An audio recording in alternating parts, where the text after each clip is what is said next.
Welcome to the vocabulary lesson for the first day in America, part 1.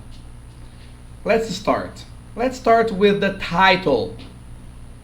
First day in America. America is the same as the United States.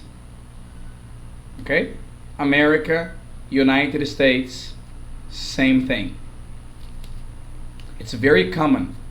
People from the United States call it America.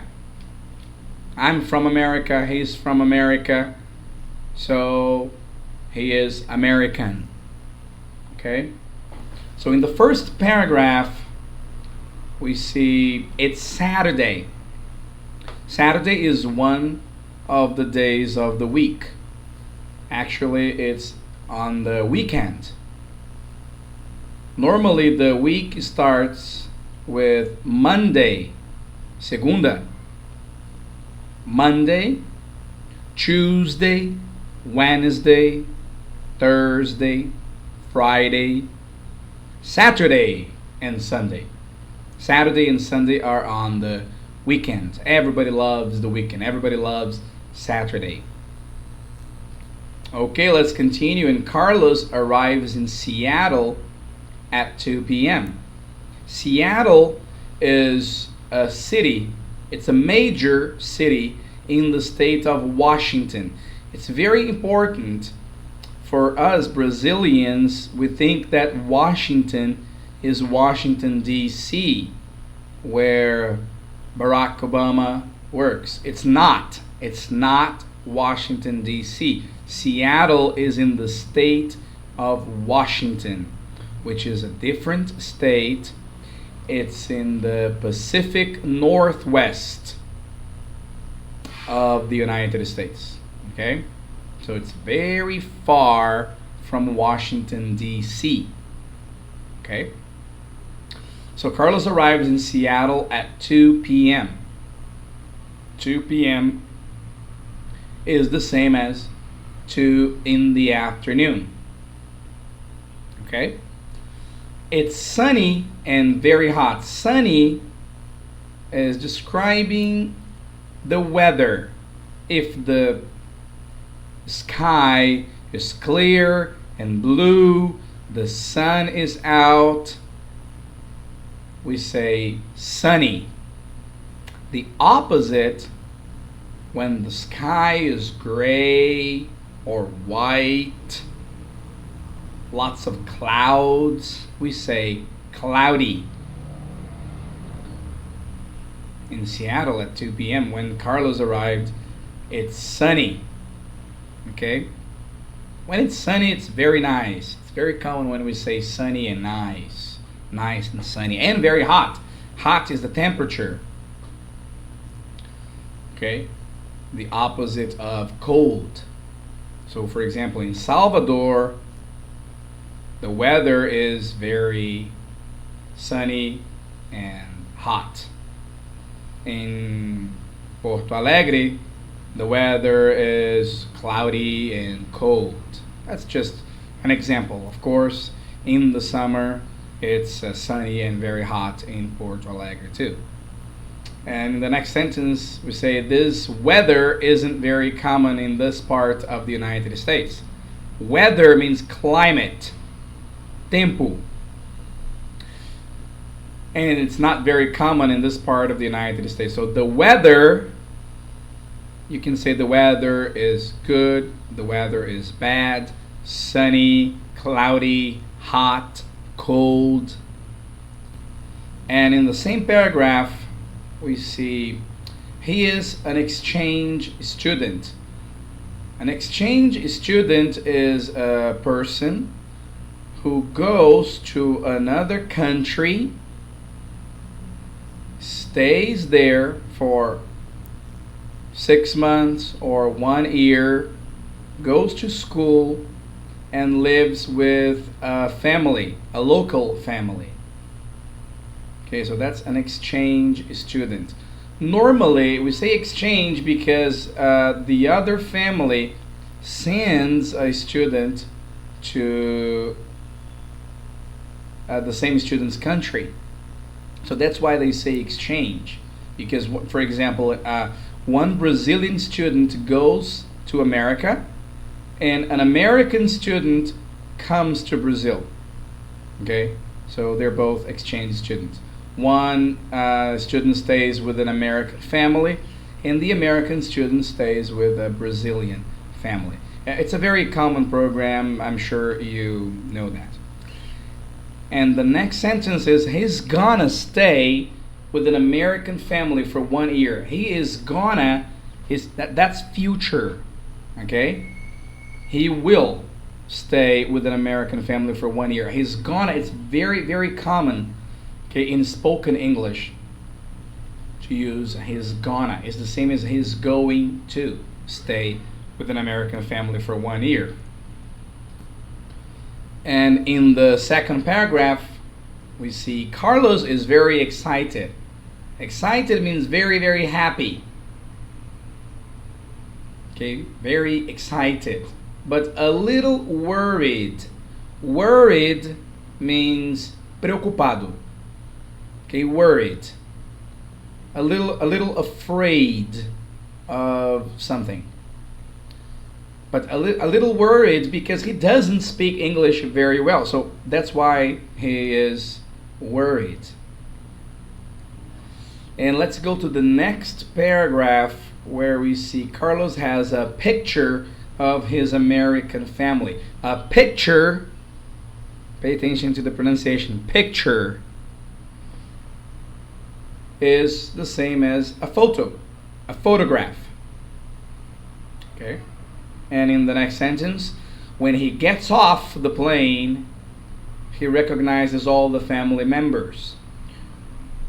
To get off the plane is to get out of the plane. Okay? You are on the plane.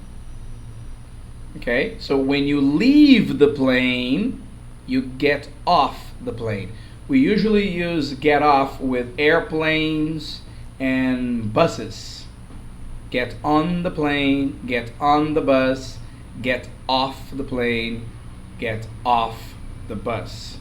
Okay? So it means is to leave the plane.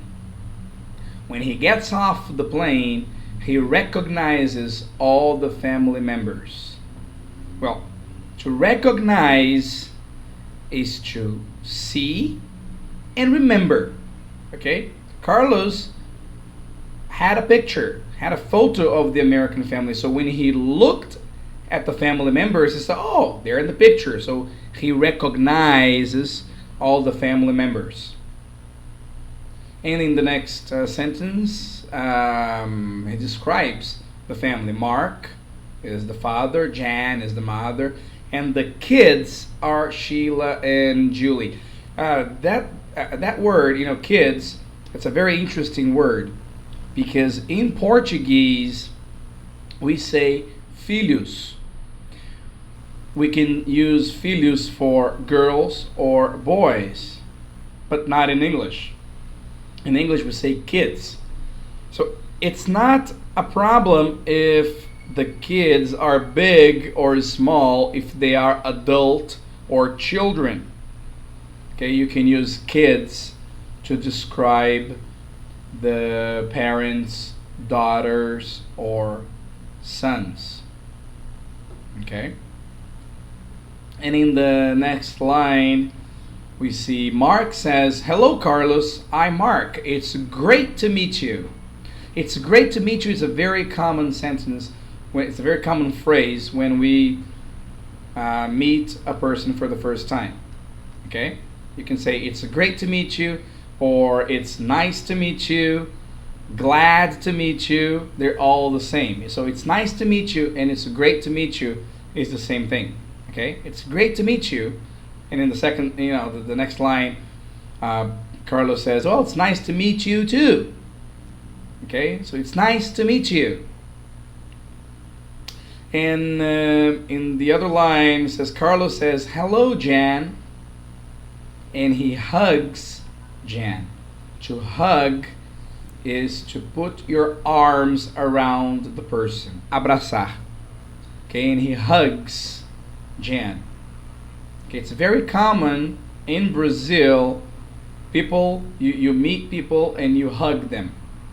Okay, very informal, but it's very common. And he hugs Jan, and then he hugs Sheila and Julie. After Sheila says, "Welcome to America, Carlos," Carlos says, "Thank you, it's great to be here." It's great to be here is a very interesting phrase. You know, if you are enjoying someplace, you say, "Well, it's great to be here." You know, it's very nice to be here in the United States, in the case of Carlos. And the next line, Julie says, "Carlos, your English is very good." Well, Carlos says, "It's very nice of you, Julie." To say it's very nice of you means it's when you want to thank. Well, thank you for your phrase. Thank you for your sentence. Thank you for what you're saying. It's very nice of you. Okay, for what you're saying or what you're doing. All right. For example, if Julie gives Carlos a present, Carlos can say, "Well, it's very nice of you, Julie." If Carlos says, "Julie, oh, you're beautiful," Julie can say, "It's very nice of you, Carlos." Okay? And it's funny because he says, "It's very nice of you, Julie," but it's not. What is not? His English, okay? So we say, "Well, it's very nice of you, Julie, but I don't think my English is very good." And in the next line, we say they all go to the parking lot. Parking lot means estacionamento. It's where they park all the cars in an airport or in a building, right?